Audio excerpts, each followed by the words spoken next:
everyone had a wonderful 4th of July. Hope you got to spend it with the people that are the dearest to you. I hope you still have all your fingers and toes. Have you ever wondered strange questions that you think nobody else wonders? I do. I wonder, how do comedians get funny? How do comedians get good at their job? Did they go to comedian school? I don't know. I know this is a weird question, but I've often found myself wondering, how do comedians get good? Partly because someday when I grow up, I maybe would like to be one. I've looked into this a little bit, actually. It seems that comedians learn almost entirely by doing. Now, there is other work that goes into it. They can observe and watch and listen to those who are good at comedy. They can read and material other people have written. They can write their own material and pass it back and forth to friends and colleagues to evaluate and refine it and make it better. But it seems like there is no substitute for standing in front of a crowd and trying to make them laugh. And so comedians become funny by not being funny. They go to small clubs, small venues, dive bars, wherever, where they can just basically learn how to do it in front of a small crowd.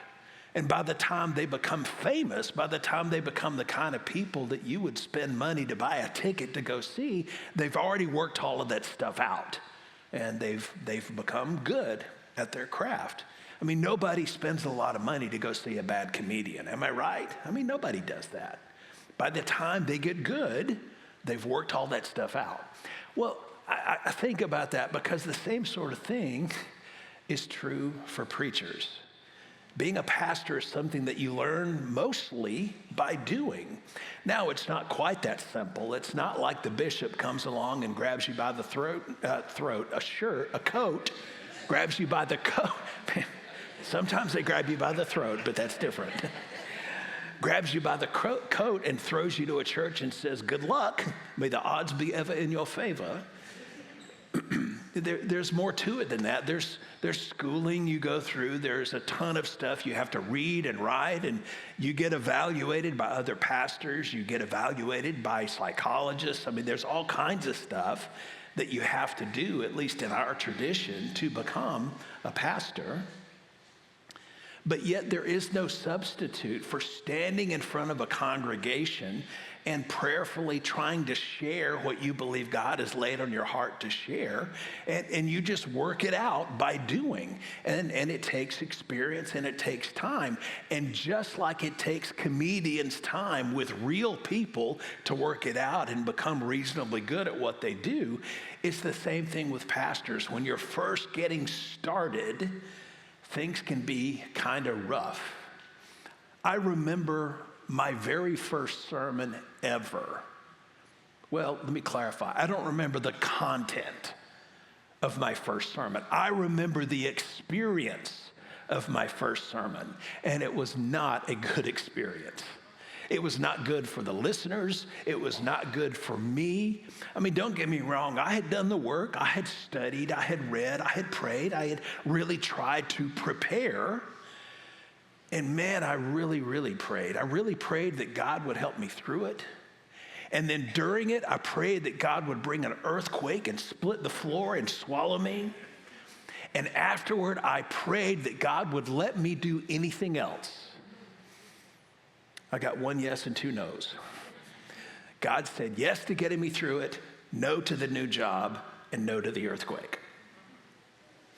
But it was a rough, rough start. And of course, it was not the only time that I've had to kind of struggle through when it wasn't wonderful. I remember one time I did a funeral, and it was somebody that was dearly loved in the life of the church, was known by everybody. Lots of people came to that funeral service. But it just so happened that that very week, I had had a relative pass away. And the person in the church and my relative had almost identical names, except one letter difference. And the whole funeral service, I kept pronouncing the name of my relative, not the name of the person in the church. And I got more and more flustered, but I just couldn't stop. And even today, I can put on a really good blush over that experience. I also remember one time I was doing a wedding. In the United Methodist marriage wedding liturgy that we have, we talk about uniting a couple in holy marriage. Well, before we would use the word holy marriage, years ago, we would use the word holy matrimony. And way before that, we would unite couples in holy wedlock. A really old word that we just don't use that much anymore. Except this particular day, I badly mispronounced wedlock. And I united the couple in holy wed knock. Oh, it makes me hurt just to remember it even now. And I started to laugh. And I laughed through the entire wedding ceremony. And the bride did not share my amusement. She didn't think it was funny at all. She just grimaced and grimaced and grimaced some more. It was such an embarrassing moment, but yet it was one of those learn by doing experiences. Jesus had those early experiences too. I wish that we had his very first sermon. We don't have his very first sermon. The Gospel of Luke just tells us that at the beginning of Jesus' public ministry, that he went preaching around the synagogues of Galilee. But we do have an early sermon that was very early in his ministry career, and we can read that sermon in Luke chapter 4. We're going to pick up with it at verse 16 to 21 is what we're going to read. When he came to Nazareth, where he'd been brought up, he went to the synagogue on the Sabbath day, as was his custom. He stood up to read, and the scroll of the prophet Isaiah was given to him. He unrolled the scroll, and he found the place where it was written, "The Spirit of the Lord is upon me, because he has anointed me to bring good news to the poor. He has sent me to proclaim release to the captives and recovery of sight to the blind, to set free those who are oppressed, and to proclaim the year of the Lord's favor." And he rolled up the scroll, gave it back to the attendant, and he sat down. And the eyes of all in the synagogue were fixed on him. And he began to say to them, "Today this scripture has been fulfilled in your hearing." This passage is partly interesting because it was the first public sermon that we have record of in the biblical stories. But that's not the most important thing about this story. The most important thing about this text is that it's here in the very early days of his public years of ministry that he declared his identity and his purpose. These words from Isaiah that Jesus referenced, they are a messianic prophecy. And Jesus explicitly said, "I'm the one that Isaiah talked about. I am the fulfillment of that prophecy." The word anointed is really important here because the word that we so easily use, Messiah, in Hebrew, Mashiach, and in Greek, Christos, or Christ, that means the anointed one. So when we talk about Jesus Christ, we're talking about Jesus, the anointed one. To be the Messiah is to be the anointed one. To be the anointed one is to be Christ. And his mission was to bring freedom, to bring healing, to bring restoration, not just to Nazareth or to the people of Israel, but to the entire world. He quoted Isaiah almost verbatim. It wasn't exactly what Isaiah wrote, but it's the same basic concepts. He's come to bring good news to the poor, to proclaim release to the captives, to offer the recovery of sight to those who cannot see, to set free those who are oppressed, and most importantly, to proclaim the year of the Lord's favor. I think that we modern readers, we make two mistakes when it comes to this text. One is we really think Jesus must be talking about somebody else. He's not talking about me. He's talking about somebody else. I mean, when it comes to poverty, let's look around the room. Probably none of us have all the money we wish we had, but in the scheme of the world, we live like royalty. So Jesus can't be talking about me and you. We're not poor like that. We have decent jobs. Maybe we have a good retirement. And we're not blind, maybe. There might be somebody here that struggles with vision. And if you do, the grace of God be with you. But most of us, we make our way around okay. I don't know about you, but I have to wear these glasses. You look kind of fuzzy, but I can tell you who you are. But I'm not blind. I'm not sightless. I'm not in captivity. I don't think any of you are in captivity. Did anybody have to get the warden's permission to come to church today?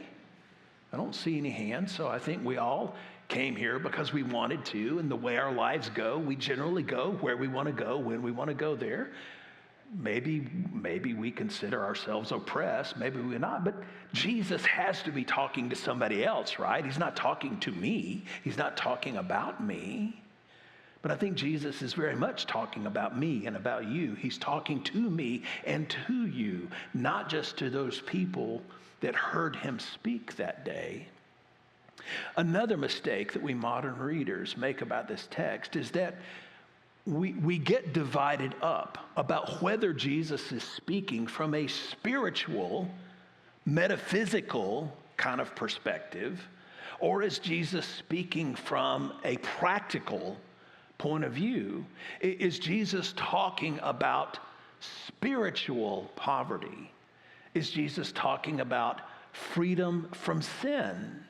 Is he talking about spiritual blindness or maybe demonic oppression? Or, on the other hand, is Jesus talking about literal problems? Is he talking about actual poverty, like homelessness and food insecurity and inadequate health care? Is that what Jesus is talking about? Is he talking about people that are held in jail unjustly? Maybe political prisoners or prisoners of war that haven't been released to go home long after the war is over. Is Jesus talking about people who are held down and held back by things like racism or some kind of systemic problems or authorities that are unjust? Which is it that Jesus is talking about? Is he talking about spiritual things or is he talking about natural things? The answer is yes. I think Jesus is talking about both. I think that Jesus said, I am here to bring good news to everyone who is poor, regardless of the nature of their impoverishment. I came to bring sight to everyone who cannot see, no matter the nature of their blindness. I came to set free everyone who is bound up and held in captivity, no matter who or what it is that has bound them up and held them captive.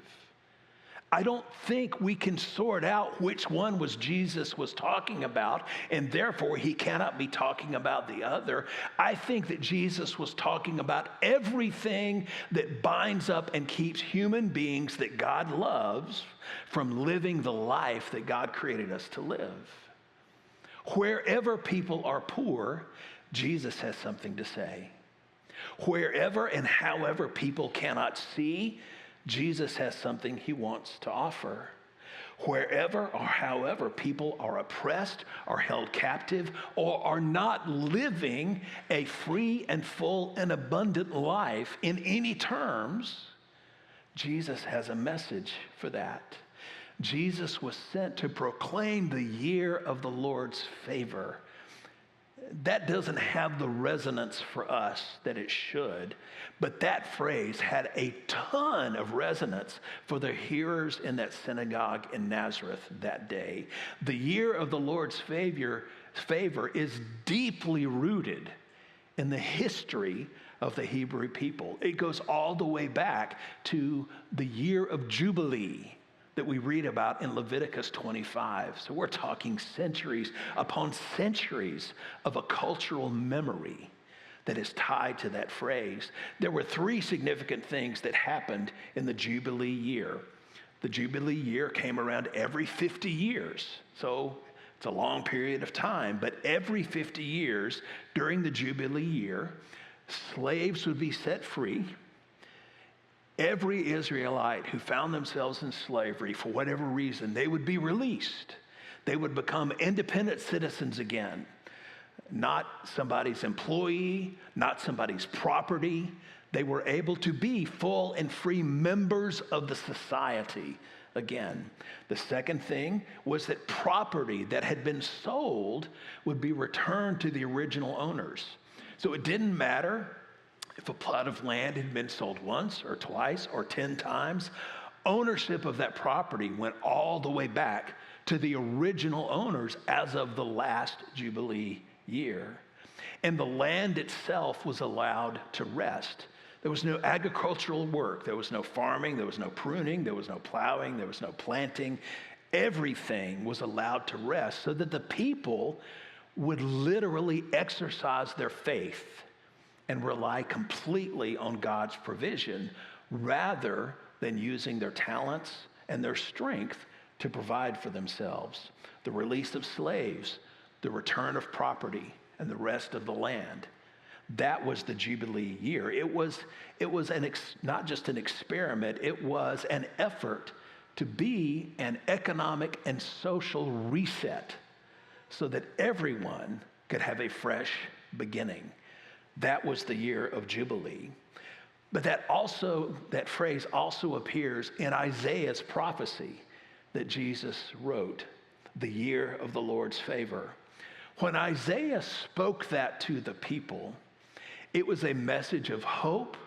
It was a message of God's coming intervention when they were being held captive.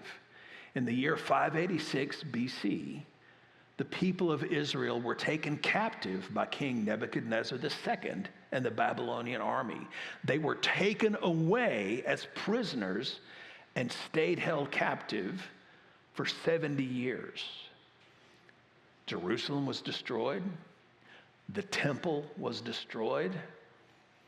They lost everything that made them the people that they were. They lost their sense of cultural identity, as well as homes and property and wealth. They lost everything. And Isaiah is speaking to those people the same message that Jesus shared about sight for the blind and release for the prisoners. It's people who are living in the most desperate circumstances they could have imagined. Now, of course, in 539, things changed.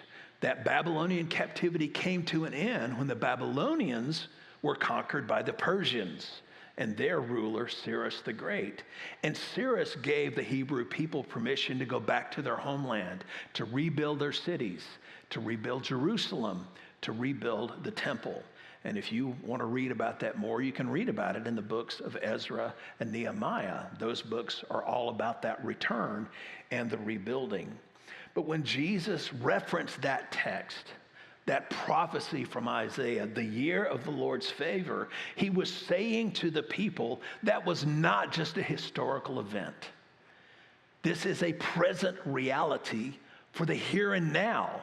The year of the Lord's favor is now, because God is now, as God always has been, and God always will be, working for the liberation, the healing, and the restoration of humanity.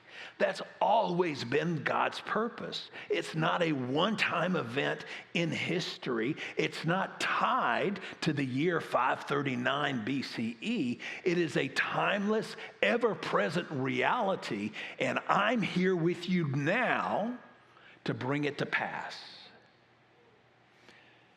If you read the rest of the message that day, it became clear that Jesus was shaking their world. He was threatening everything that they thought they understood about being God's people. You know, we love it when Jesus turns over tables, except when it's our table. And he was turning over their table that day. He was shaking their apple cart. He was rocking their boat. And throughout the rest of that story, it's a very short story, you can see that they went from being impressed with him to being enraged by him. And they drug him out of the synagogue and they tried to throw him off a hill. But he got away because his work wasn't done. His work continues. Jesus is still on that mission to bring good news to the poor. How are you poor? Where are you impoverished? Where is your life less than the best that God has for you? I have that place. I believe we all have that place. Where is it that we are poor? Because Jesus has something he wants to say in that place. To proclaim release to the captives. Where is it that we are bound up? Where is it that we feel trapped? Where is it that we feel that we are held hostage, if you will? Is it a behavior? Is it a habit? Is it an attitude? Is it a relationship? Is it a job? What is it? What is that thing that makes you feel like a prisoner in your own life? Jesus has something to say to that in you. To offer recovery of sight to the blind. Where is your vision less than it can be? What is it in your life that blinds you to the reality of what is before you? What is it that makes you unable to see the opportunities that God has placed in your path? What is it that makes it difficult for you to see the problems that need addressing? What is it that renders you unable to envision what God could do in you and through you? Where is your blindness? Jesus wants to speak to that. From the most ancient to the ancient human stories, human beings have always asked the same questions. Will evil prevail in the end? Will darkness overcome us? Will there ever be real justice? This pain and suffering, is this all there is to the human experience? From the very first human footsteps on this earth, those have been questions that we have asked, questions that have plagued us, questions that have been passed from the lips and the pens of a multitude of human beings over and over again. Is bad news all there is? And yet, in the most ancient of the most ancient stories, we see God again and again answering those questions. Yes, sin can be forgiven. Yes, relationships can be healed. Yes, trust can be rebuilt. Yes, you can recover from mistakes. Yes, illness and injury can be healed. Yes, you can know peace in the midst of your anxieties. Yes, dead lives can come back in resurrection. God has always been about that business. And Jesus was reminding the people, and Jesus was reminding us that God continues to be about that work. And that Jesus is the one God sent to me and to you to carry it out. Pastor Nicky Gumbel wrote, "Of all people, we must claim that hope and live in it and radiate it to others. And we must proclaim that message of hope to everyone that God gives us the opportunity to influence. Of all people, we have to claim that hope, that sins can be forgiven, that prayers can be answered, that doors of opportunity can be opened, that justice can and will come, that broken relationships can be reconciled, that damaged trust can be restored, that everything wrong can be set right. Of all people, we need to carry that message to the world. Jesus was sent to carry it to us. We're sent to carry it to the world with him and for him. Of all people. Of all people.